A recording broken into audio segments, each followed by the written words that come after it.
In less than an hour now, Waterbury Select Board is holding a special meeting to talk about the state's plans to open an emergency shelter for hotel-motel families at the Armory. Local leaders say they hadn't heard from the state until just this week, even though the state announced through media outlets, including NBC5, weeks ago that they were looking at Waterbury as a location. Our Stephen Biddix is live outside of where that meeting will be taking place with more. Stephen.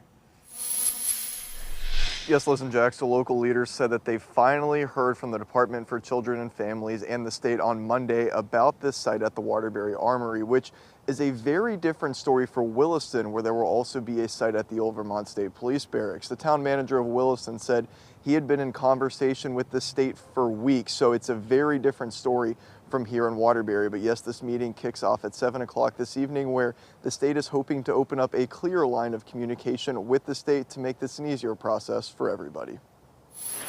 I think tonight is about the community impact and what we can do to work together better and perhaps improve the communication, which has been an issue in the past. A special select board meeting in Waterbury Wednesday to discuss the state's plans with them to have a family emergency shelter open on November 1st at the Waterbury Armory.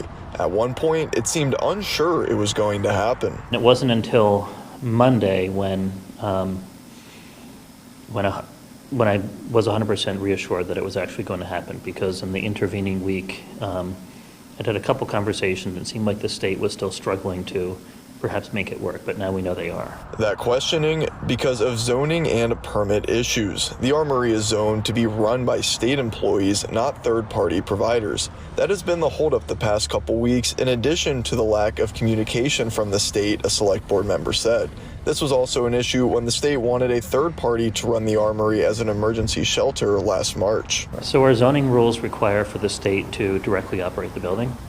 Otherwise, they would need a permit. If they operated directly with state employees, they would not need a permit. I'm very hopeful they are going to be directly operating the building this time. At the same time, the zoning administrator has a job to do. And I'm hoping that when he does his research, we will simply not have a permit issue to resolve. While not providing much additional information on Wednesday, the state did tell us the Waterbury location will have up to 10 families and the old Williston Police Barracks up to 7 families. Both are set to open November 1st with pre-selected families. We also asked the state today for some more information about how these are going to be staffed, and also if there were any updates on the Rutland location they were looking at and also the one in Montpelier. They told us they didn't have any more information for us today. And once again, that meeting kicks off right behind us here at 7 o'clock. And if you visit the Waterbury website, you can also find a Zoom link there. We're live in Waterbury this evening. Stephen Biddix, NBC5 News.